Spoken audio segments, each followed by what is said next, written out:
Hey guys, how's it going? Well, here we go.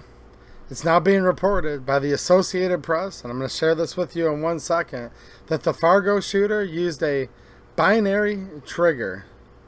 How many people are surprised to learn this? Especially that's how the bump stock was banned.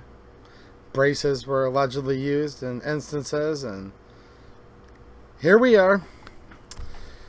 It says, the Fargo shooter used a binary trigger. Here's what to know about the device that's worrying police. Now there's a picture here of supposedly the shooter, the killer's loadout. I'm going to come back to that in just a minute. But as reported, sitting in a parked car with an arsenal of weapons and ammunition, the man who fired on police officers in North Dakota earlier this month chose to use the one gun in his vehicle that was modified with a binary trigger. This device allowed the gun to fire so rapidly that it sounded like an automatic weapon. The July 4th shooting in Fargo, which killed one officer and wounded two others and a civilian, has put a spotlight on the device and other trigger modifications that are a growing concern for law enforcement.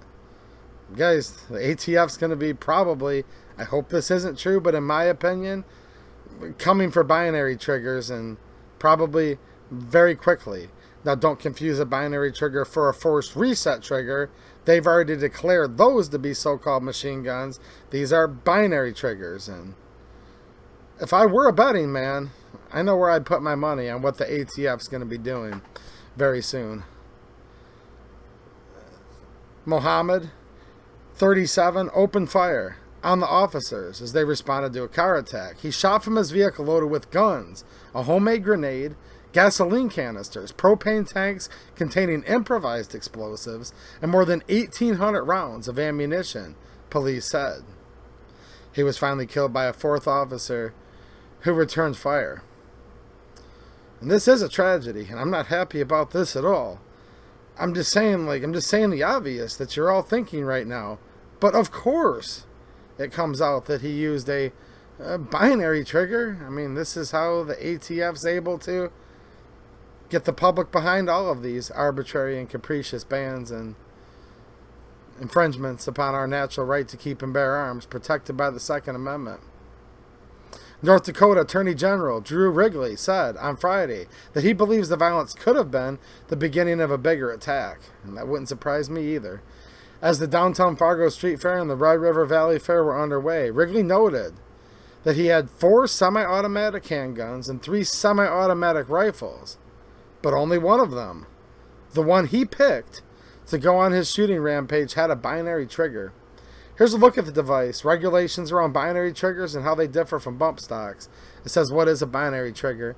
A binary trigger is a modification that allows a weapon to fire one round when the trigger is pulled and another when it is released. In essence, doubling the firing capacity, firearms experts and weapons manufacturers say. So, not a machine gun by every strict definition, but they'll be after this. The modifications are relatively inexpensive, running a few $100s, depending on the model. This author must make a lot more than I do, because a few $100s, I'd consider that a little bit more than relatively inexpensive, but just saying. They are also relatively new technology, first released in 2015, partly in response to federal regulations seeking to expand the scope of banning modifications to create automatic weapons. No, those were in 1934, and then the door was closed in 86, but whatever. It goes on to say they're legal in most states. And at the federal level, federal regulations don't yet cover the sale of binary trigger modifications. Listen to the details. Don't yet cover the sale of binary trigger modifications. And pay attention to the details, said Robert Spitzer, a professor at the College of William and Mary Law School, whose research focuses on gun policy and politics. Here's another quote from the professor. It is a matter of technology outrunning regulation, which is not a new thing. Some states do ban the purchase of binary triggers, according to this article specifically, or modifications like binary triggers generally. The manufacturer's website note that they cannot sell them to civilians in 12 states, including California, New York, Florida, and others, or in Washington, D.C. So, yeah, They're going on talking about 1934, 1986, just like I said before I even read this far, and they talk about former President Trump's bump stock ban. That did happen, and that was after a so-called mass shooting, you know, whatever you want to call it, in Las Vegas. Another tragic incident, but I've never seen any evidence that there was a bump stock used in that. I'm just saying, I haven't seen it. Have any of you? Now, let's go back up to the top here real quick before I get off. And this is interesting. Let's look at this picture. Now, this is supposedly his loadout, his arsenal, as the media would call it. I see an AR up top. It almost looks like it has a 16-inch rifle, but like a pistol brace on it. That's weird. We see two pistols with stocks, which makes them SBRs. We see an AK in the middle, an AR on the bottom. A couple different pistols, about 4 different pistols. We have a full tactical vest, as well as like a mag carrier. You couldn't wear them both at once, but a couple knives, bagged up ammo, which allegedly is 1,800 rounds. Now, I see the AK there. I don't see any AK mags. Just saying. And here's the problem with these pictures they put out. People are going to argue, maybe even in this comment section and on threads for the next 2 weeks, different forums on the internet. They'll say, well, what's that there? Maybe that's a whatever. And then someone will say, no, it's not. This picture was taken in like 144p. Like, I haven't seen a picture that comes out this fuzzy, this grainy, since like the late 90s, early 2000s.